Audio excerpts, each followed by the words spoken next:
So in today's class, we'll be exploring principal component analysis, which is a package under scikit-learn. So principal component analysis is famously used for reducing the dimensionality of data and speed up machine learning algorithms. So the data we have is the crowdiness at the campus gym, which describes the number of attendees every 10 minutes from the gym in the gym from the last year.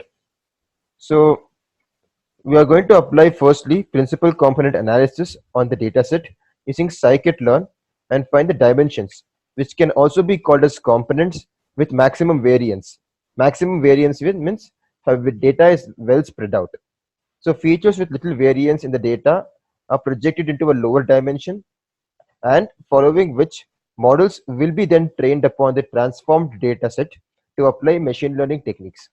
So here we have applied in the machine learning sense a random forest digressor on the old and transformed datasets to see what effect PCA has upon the data. So we'll first load the required packages in NumPy and Pandas. So next thing is let's import Matplotlib and Seaborn for visualizations. And we are going to load the dataset by pandas.readcsv, since we are reading a CSV file, and display the first 5 elements using data frame name.head.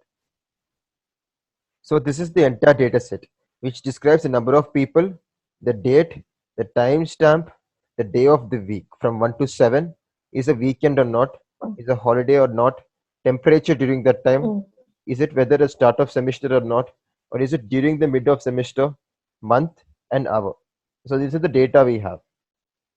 And it is good to get into the descriptive statistics. So all these columns will be described with count, mean, standard deviation till maximum.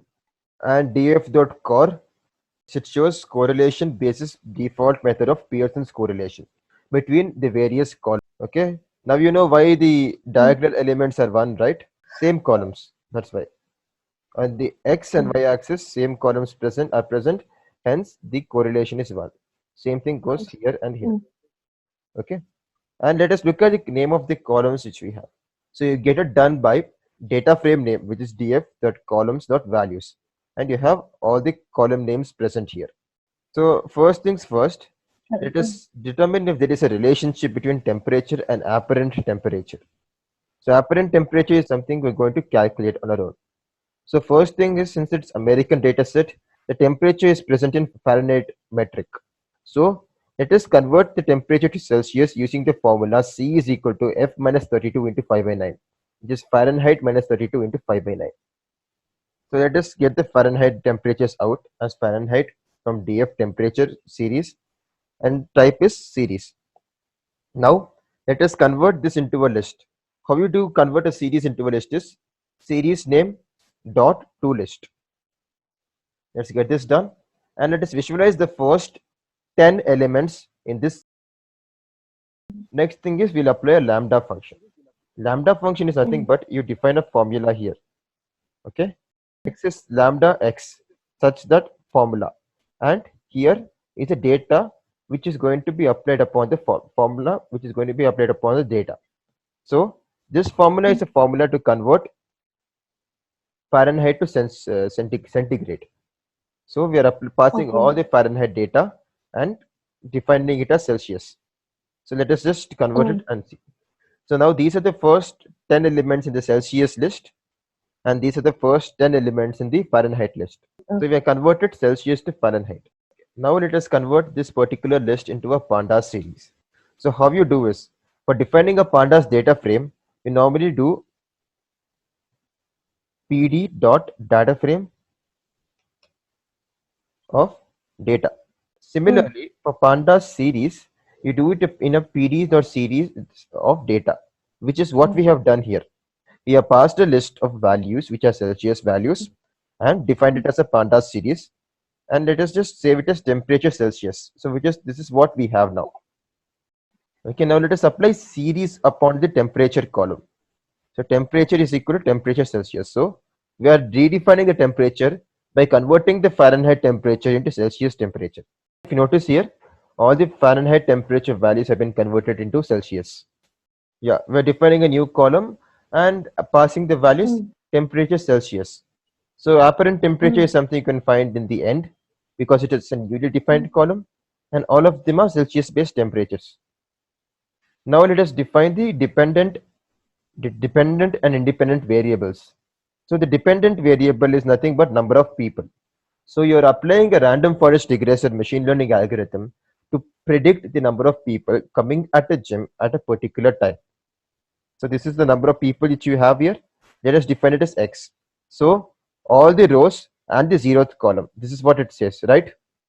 And for the independent variables, you're going to define all the rows and second column till the last column, right? So that is what we're doing. We are not considering date in our calculations. So let us just define X and Y now, which we have done, and visualize the first 5 elements in X and Y using X dot head and Y dot head. This is the data we have. Timestamp, day of the week, whether weekend or not flag, is a holiday or not flag, temperature and start of semester. Similarly, Y dot head, which is the number of people in the gym at a given time. So next thing, let us print the correlations. Its Pearson's correlation is followed by default. So this is the correlations in the data frame. And then since this one is not that easy to read at because you got to look at each and every number. So do you recollect another method of visualizing the correlations? A color map. We are doing nothing but passing the df.core into a figure of 10 by 10 size, and you get the entire correlation out from 0 to 1. So this is the correlation between different features, which we notice there's a pretty good correlation. There is no multicollinearity in this data set. So let us move on to the next step. So first thing is, let us standardize our data. So standardizing our data is transform the data to a value between -1 or +1 or +1 and 0, which is like transforming your data. So let us take X, the set of independent variables. From sklearn's pre-processing module, we have the standard scalar function. So let us define a standard scalar as scalar here and fit and transform the data in X and redefine it as X. Okay. So once you look at X, no, you will notice that the values of X lie between -1 and +1. So this is what a scalar does. So it takes the original data, applies transformations on it such that the values lie between -1 and +1. So that is what standard scalar does. So moving on, we have PCA. So principal component analysis, which is also known as PCA in its shorthand, is nothing but a method of reducing the dimensionality of your data. So it can be also thought of a projection method where data with m columns or features is projected into a subspace of m or fewer columns whilst retaining the essence of the original data.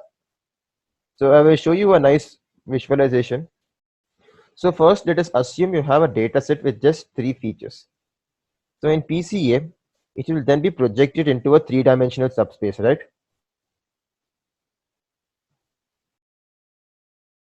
So this is the data you have. So this is the y-axis, this is the x-axis, and this is the z-axis, right? This is the original data with 3 columns.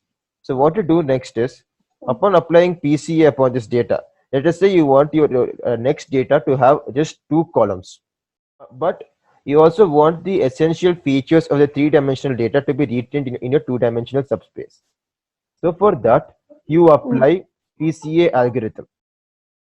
So you apply PCA algorithm upon your data, which converts data into 2 dimensions while retaining the essential components of the 3-dimensional data set. So this is the data points. Can you look at the data points here? The 3-dimensional data. And here it's in the same way but transformed so that it holds the characteristics of your 3-dimensional data set. So this is one example. So you can have data of various sizes and dimensions also. You can say a 10-dimensional data, but you feel you want it to be in 5 dimensions. So we apply PCA algorithm, ask it to set it to 5 dimensions, and then transform the data.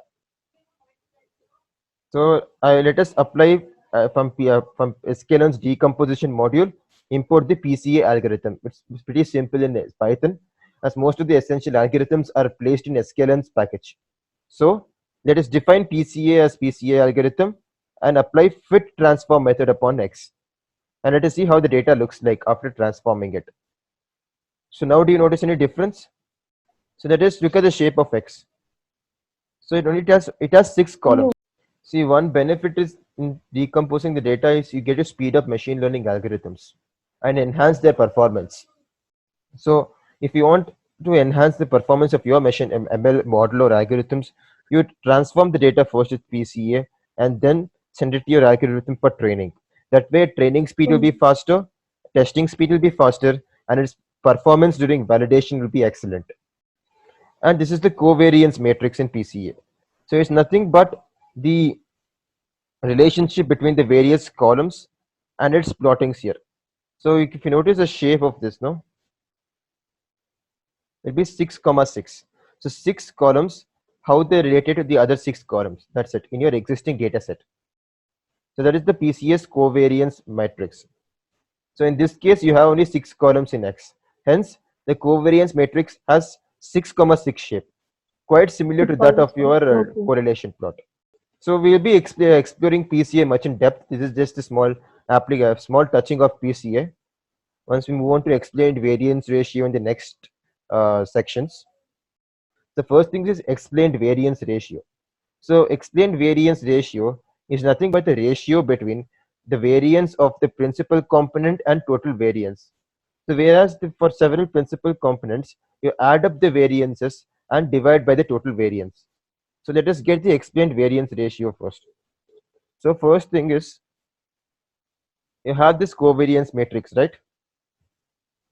So you add up all the values in this and divide it by the sum of the total one. So hence you have 6. 1, 2, 3, 4, 5, 6. So explained variance ratio in the principal component analysis upon you take its covariance matrix, which is this. Okay. And then take up the sums of each column, each element 1, 2, and 3, and divide it by the total sum, the total of this. Okay. Hence, after dividing the total of it, you get the explained variance, which explains the variance of each set of columns, which you can call it the set of principal components.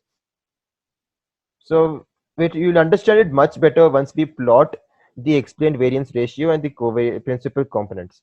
So this is the shape of your data after applying principal component analysis, and let us look at the description. Once we plot it, right, you get the variance plot. In PCA, what you prefer is you're going to retain the components which have the maximum variance and reject those components which have the least variance, right? Can you tell me which column, which generated column from 0 to 5 has the maximum individual explained variance? 0, and the minimum 5. So yeah, and about these columns you can take a decision. Okay, let's move ahead. So these are the columns in this for the first element. So timestamp is this one, day of week is this one, is weekend and or holiday, temperature, start of semester. This is visualizing the original data. That's it. So here is one observation which we have made. From the above plot, we can see that the first two components constitute almost 55% of the variance. Okay. The third, fourth, and fifth components has 42% of the data, and the last component has less than 5% of the variance. Hence, we can drop the fifth component. Okay. Now, let us define a PCA algorithm with 5 components. Okay. Because from this chart, we have found that 0, 1, 2, 3, 4, 5, 6. So 6 components PCA chart this is.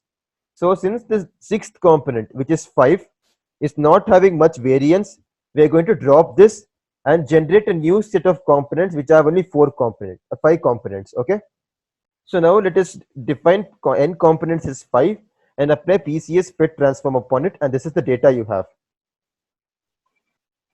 Alright, with 5 components. So now what we can do with the PCA model is, if you want to retain the PCA model for your future operations, you can save it into an either JSON, joblib, or pickle format. You can just Google how to save a PCA model. It will show you 2 or 3 line code, copy paste it into your system, and the job is done. So here are a few tips I mentioned So now let us get the covariance matrix of the previous one. This is the covariance matrix of the PCA model which with 5 components. So you can look at the shape, right? Yeah, 1, 2, 3, 4, 5. Okay, correct. So let us get the explained variance again and see how it varies with the PCA components. So we got the explained variance ratio here and let us plot it here. So now do you notice a difference in this chart? You wanted to ignore this column. We have ignored this column and retained 0, 1, 2, 3, 4, the first 5 columns, which is the first five principal components. Okay, now let's just get into model building now. First thing is from sklearn's model selection module, you import train test split, which splits your data into training and testing components. So we will apply it upon our data and get xtrain, xtest for training and testing independent variables and ytrain and ytest for training and testing dependent variables. So this is how it looks like. And now let us get a random forest regressor from sklearn's ensemble package and define a model which is nothing but random forest regressor. So now since we are having a random forest model, the estimators are nothing but the number of trees in your random forest. So in your forest, how many trees you want, that is the number of estimators. So you're going to have estimators from number 10 to 200 with an interval of 10 between, which is nothing but first estimator will have 10 trees, second one 20 trees, third one 30 trees, all the way till the last one is 190 trees. Okay. So now we are going to define the number of trees from 10 to 200 with a period of 10 between them. So this one generates a list of trees from 10, 20, 30 to 190.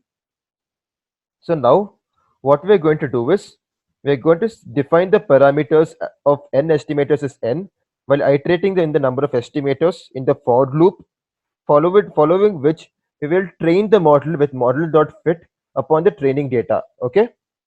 Next, we're going to append scores. Scores is nothing but a list, and you're going to append the scores of each and every model which you have built, right?